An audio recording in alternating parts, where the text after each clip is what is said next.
Bom, acho que o Maurício falou uma sessão de abertura. E como a abertura é com o Corinthians, então vamos chamar um corintiano. Só pode ter sido essa a relação. Eu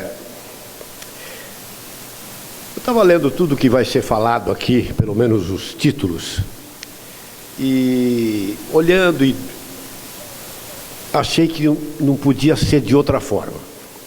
Independente da amizade que eu tenho a você, Maurício, independente desse seu jeito de centroavante que está sempre na boca do gol, eu acho que de nada adiantaria as ideias que cada um de nós aqui possa ter em relação a esse assunto se a gente não tivesse uma pessoa que tenha o seu empreendedorismo, o seu jeito de fazer as coisas, e tenho certeza absoluta que o seu próximo Hortonegócios, com o título que você deu, vai ser a machadada final em relação a esse assunto.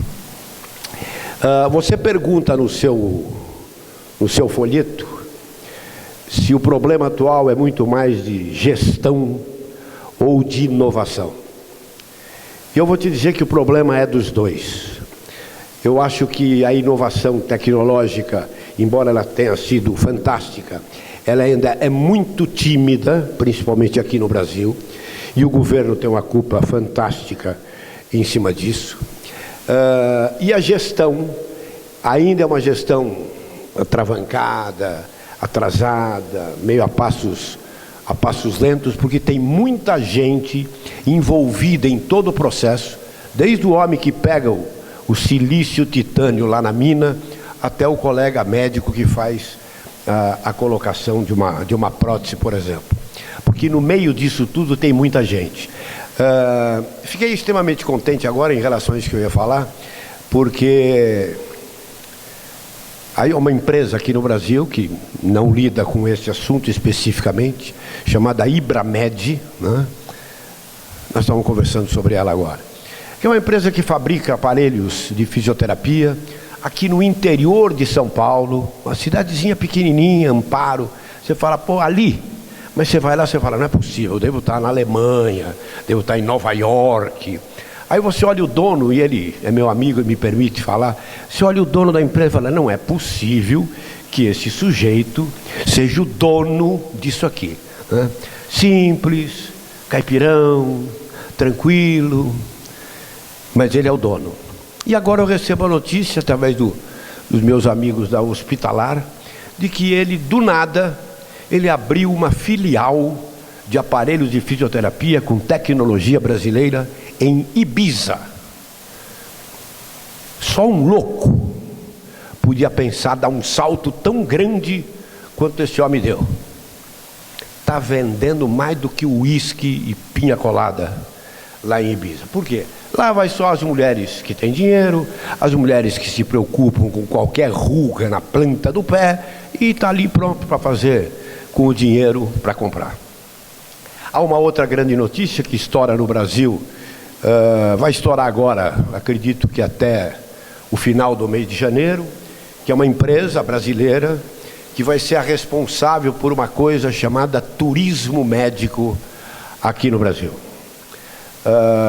Alguns colegas talvez já devem ter tido notícia disso, mas na verdade é assim. Alguém que precisa, por exemplo, fazer uma colocação de uma prótese de quadril, né? E no país dela é caro, e ela prefere vir até o Brasil, vem falar com você, você faz a prótese, depois de 15, 20 dias tomando uísque e frequentando restaurantes, a pessoa vai embora, uma prótese muito bem colocada, uma prótese de alto nível, ela economizou para burro, conheceu um país e volta para o país dela muito melhor do que aquilo que ela chegou. A lista de colegas médicos que fazem parte é uma lista de altíssima qualidade, e eu acho que ao final de janeiro a gente vai começar a ver no aeroporto não só a chegada de cantores e jogadores de futebol, mas também a chegada de pacientes que vêm ao Brasil gastar o seu dinheiro, e tenha certeza que aquilo, Silvio, por exemplo, que você vai cobrar para fazer uma prótese de joelho, é muito mais barato do que aquilo que essa pessoa pagaria ali no país dela. Eu vejo essa coisa assim: alguém pega lá o titânio, alguém traz para a fábrica, alguém produz, depois de produzido isso vai para o distribuidor conversa com o médico, ou conversa com a entidade hospitalar, e daqui a pouco está lá anestesiado o paciente. Essa cadeia, como o Maurício chama, me lembra um pouco aquilo que eu vejo no futebol. O menino de 15 anos que vai treinar no sub-15, como se ele fosse, alguém estivesse garimpando lá o elemento mineral. Daqui a pouco ele já está sendo produzido, ele já tem 18 anos. Daqui a pouco o distribuidor está batendo na nossa porta e batendo no hospital para vender o produto dele, que com certeza é melhor do que os concorrentes. Aí é o cara que já está jogando, e de repente tem ali o paciente, e é esse menino que há pouco tempo atrás tinha 15 anos e agora ele está, por exemplo, na seleção brasileira. Se quando esse menino fez 15 anos, até agora que ele fez 20, se nessa cadeia anual dele alguém falhar, ele não vai jogar na seleção brasileira. Da mesma forma que nessa cadeia que você montou, se o titânio que está na mina lá não for de boa qualidade, se o produtor não tiver máquinas suficientes, se o distribuidor for aquele que não trabalha de sábado, nem de domingo, nem de feriado, alguém vai falhar. Pelo que eu tenho visto, e não estou aqui para bater palma para os médicos, eu não tenho visto essas falhas de médicos nas aplicações de prótese. Vinha semana passada, por exemplo, de um conclave na Universidade de São Paulo, no departamento de implantodontia, e acabei ficando de boca aberta quando eu vi uma senhora lá que tinha apenas 3 dentes no maxilar. Em 45 minutos, essa mulher saiu de lá não banguela. 45 minutos. E ainda eu conversava com o doutor Antônio, que é meu amigo, que é o chefe da cadeira. Não precisa mais de tomografia, não precisa mais de nada. Conforme o dentista vai colocando a broca dele, ele já sente se tem osteopenia, se tem osteoporose. Se tiver também já resolve. E eu fiquei bobo. Os dentes lá, os implantes todos absolutamente perfeitos. Essa mulher saiu sorrindo. E aí eu falei, bom, e agora? Quando é que troca? Daqui 6 meses ela vem aqui, eu tiro essa peça, coloco dente por dente, a sessão demora um pouco mais, talvez 1h30, e acabou o problema. E eu me lembro que quando eu comecei a trabalhar com futebol, a gente ia fazer uma minissectomia. Hoje a gente tem vergonha daquilo que fazia, né, Rovinski? Um baita de um talho no joelho, arrancava o menisco inteiro e seja lá o que Deus quiser. Mas era o pensamento da época. Hoje, por exemplo, os fisioterapeutas trabalham com uma tal de corrente Alce, que é uma corrente australiana na fisioterapia, que ela não tem oscilações durante a aplicação e, portanto, substitui com grande vantagem todas as outras. E eu me lembro que a primeira vez que eu fui trabalhar em clube de futebol, de fisioterapia, eu tinha um aparelho só de ondas curtas, de 1943, e ele era com válvulas, que nem as válvulas de televisão, e de vez em quando tinha que trocar a válvula para o aparelho poder funcionar. Esse avanço tecnológico às vezes assusta, eu acho ele muito rápido. Vejo aqui no Brasil até empresas nacionais com grande condição de fazer material muito próximo aos mais famosos do mundo. Vejo o médico brasileiro, vejo as equipes médicas brasileiras com condições de fazer o trabalho manual, o trabalho científico, o trabalho intelectual de uma maneira muito grande. Mas, para finalizar, embora aqui eu não esteja dando aula para alunos, há uma coisa que eu não consigo, quando falo a colegas ou gente da área de saúde, deixar de falar. Alguns dias atrás eu recebo no meu instituto uma senhora de uns 75 anos, magrinha, que conforme ela vinha andando de bengala, com um varismo muito grande numa das pernas, qualquer um de vocês, meus colegas aqui, e mesmo que não sejam ortopedistas, o diagnóstico está feito. Artrose, ponto final, e acabou. Mas eu colhi a história dessa senhora, E ela me contou aquilo que todos os médicos ortopedistas escutam dos pacientes artrósicos. Mas por costume meu, e o Silvio trabalhou tanto tempo comigo, sabe que eu faço assim, eu pedi para que essa senhora se deitasse.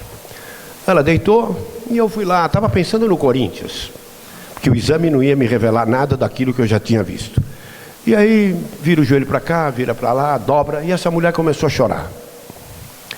Eu ainda brinquei com ela, falei, poxa, mas você parece estar no confessionário, está confessando o seu futuro, para amenizar um pouco a situação. Ela parou de chorar, eu pedi que ela sentasse e falei para ela, agora a senhora vai me dizer por que a senhora chorou. E ela me disse o seguinte, doutor, o senhor é o 17º médico que eu procuro. E o senhor foi o primeiro que me pôs a mão. Isso é recorrente, isso é diário. Todos os dias. E esse é o fim de toda a nossa cadeia. É o paciente. O Pelé foi operado a semana passada. Né? De uma hora para outra, o mundo acabou sabendo que o Pelé tinha uma artrose de quadril, que podia ter deixado essa prótese de cerâmica para mais perto da Copa do Mundo, né? Nós conversávamos isso, mas ele resolveu fazer agora. Esse é o grande momento. O nosso maior atleta, o atleta do século, precisou de um ortopedista, precisou de um material para que ele pudesse andar sem desconforto e sem dor. Agora vamos do outro lado e vamos pegar o doente do SUS. Será que o SUS liberaria uma prótese porcelana, cerâmica? Será que o SUS liberaria isso em 2, 3, 4 horas, como as grandes empresas de convênio fazem?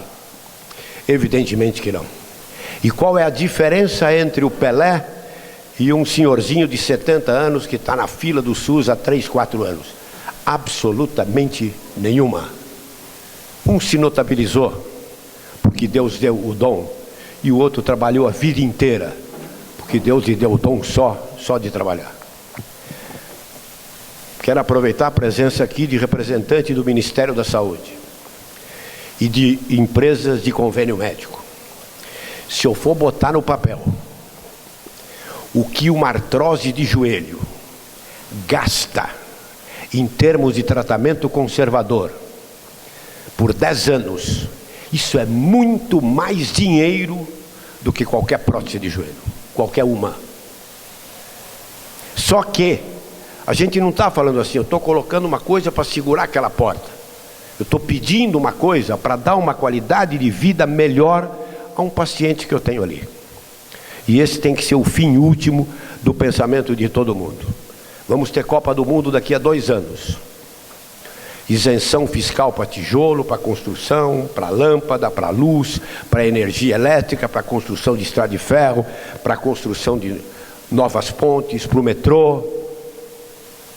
Os clubes de futebol, dos quais se roubam todos os dias, têm isenção fiscal e têm leis próprias para que eles possam colocar dinheiro no clube, tirando dinheiro de investidores. E por que um coitado que tem uma prótese, que trabalhou a vida inteira para ganhar aquela artrose e agora no final da vida dele ele não pode mais? Por que esse homem não pode se beneficiar de uma isenção fiscal? Melhoraria a produção, melhoraria o distribuidor, melhoraria financeiramente o hospital, recompensaria mais condignamente o médico, mas acima de tudo ia facilitar a vida de um paciente. Espero que no próximo fórum do ano que vem, esse seja o motivo principal. Nem que for para trazer a presidente aqui e falar, ó, você tem que dar um jeito nisso. E eu não sou economista, mas no bico do lápis, eu tenho certeza que o governo acabaria economizando muito mais com a isenção fiscal dada no final da linha, para que os nossos pacientes pudessem ser mais condignamente tratados. Acho que esse é o grande negócio. Você, Silvio, você, Pulga, vocês fariam o dobro de cirurgias de prótese. Ganhariam mais dinheiro. Evidentemente é o trabalho, é o nosso trabalho. mas beneficiariam também o dobro de pessoas que se beneficiam com a experiência e a expertise de vocês. Então, esse é o fim útil. Vamos falar com o distribuidor, vamos falar com o hospital, vamos dar condição melhor, mas vamos colocar mais próteses, as próteses evidentemente necessárias no maior número de pacientes, porque afinal de contas, eles é que merecem. Obrigado do convite, sinto muito pelo seu time, né? Mas dias piores virão. Só isso.